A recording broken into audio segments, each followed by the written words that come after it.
to go jump out of this plane and hopefully my parachute opens. Don't we put ourselves in a huge amount of risk? We put ourselves, not only that, but can you imagine the fear you'd be experiencing as you step right up to the edge of that plane? It's your turn. You will be afraid. There will be fear there. Now, when we're talking about risking our life, for what reason? Risking our life. Putting our life on the line. I was with my dad in Arizona. We're talking to a friend of his. She used to be a skydiver. And I said, that's so cool. You used to go just solo and do it all the time. She said, yeah, I used to. I said, oh, that's crazy. Why'd you stop? She said, well, I would always go with 6 of my very best friends. We would all jump together. We're all best friends. We've been doing it forever. It's like, oh, that sounds really cool. Why'd you stop then? 5 of the 6 people died. Oh. From skydiving accidents. So she's the 6th person? She is 2 left. Just her and one other friend. Now there's a very realistic aspect with playing with your life like that. Jumping out of an airplane and hoping that a parachute, something that man-made, is going to support you. Roller coasters. Also, who here likes roller coasters? I do. Okay, in 2005 and 2006, there were over 90 deaths per year from roller coasters.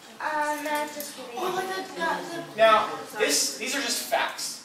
Now, just like being struck by lightning, what are the chances? Not very high. But the fact, hang on, focus guys, focus. The fact is, you're going to put your life at risk for what reason? And adrenaline. And why then are we paralyzed by fear when we think about talking to someone about God? Seems kind of silly, huh? I'll jump out of an airplane, put my life on the line, but I will be frozen solid. To talk to someone on an airplane next to me, someone on a car ride next to me, on a bus ride to a school event, I won't say anything. And even the fact of, oh yeah, I'm kind of involved in this. Oh, I do this on my weekdays sometimes. Fear. In the same sense, we'll do something way more crazy. Hang on a second. So that's one. And all this does, all it is telling somebody about something you already know. It's not about some deep theological thing. It's about what God did for you and how you articulate that. What did God save you from? And then the second point, and we'll close with this, is a change in your perspective. And that should deal with the other aspects that we talked about, all those other inhibitions and things like that. Focus. And I want to read Philippians 3:12 through 21. Has anyone here gone on a mission trip, Mexico, maybe overseas? Seen some pretty crazy stuff. I mean, probably spent some time in some rough places. At the end of that trip, what's you guys' feeling? What goes through your mind? I went to Spain for a month. I also went to Skid Row for a week and stayed down there in the Los Angeles Dream Center. It was crazy. Very sad, very rough. What do you guys feel at the very end of those trips? When you realize like you're going home maybe like a day or the day after? Yeah. How much more that you have than a lot of the people, Yeah. like how much more you're like blessed compared to a lot of the others. Exactly. What you have and how good of a situation you're in. Yeah. Gratefulness, kind of just like empty-hearted. Yeah. Anybody miss their bed? Oh, yes. Yeah. Ever been just feeling like, man, I just really want to go home. I am tired, I'm exhausted, and I just want to go home. And that's an okay feeling to feel. But this change of perspective is bigger than that. In the same sense, the ground you walk on in your high school, even out here in Costa Mesa, anywhere you go, is that mission field, is that mission trip.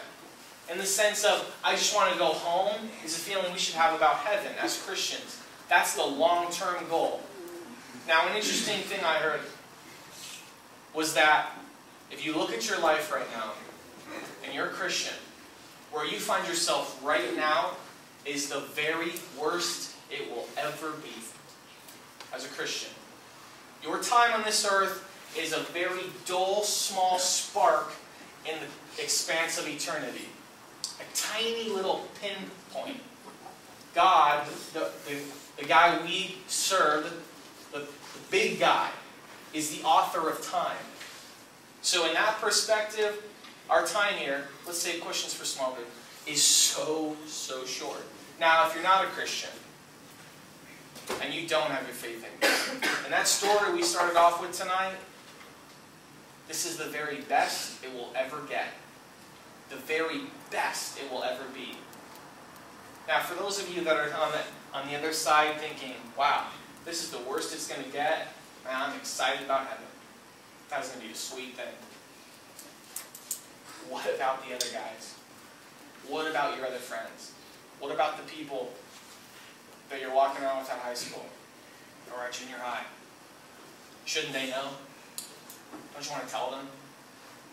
And that's what I want you guys to think about. There is, in a sense, a very strong sense of urgency. Because we don't know tomorrow. We have no idea. And for us in here that have recognized the blessing that God gave to us for the cross, we need to share that. And so I want you guys to talk about this in your small group.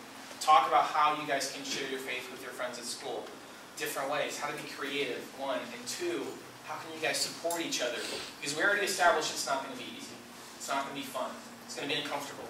You're not going to have all the answers. It's going to feel awkward. So how can we, as Christians, brothers and sisters, support each other in that and strengthen each other? All right, let's bow your heads.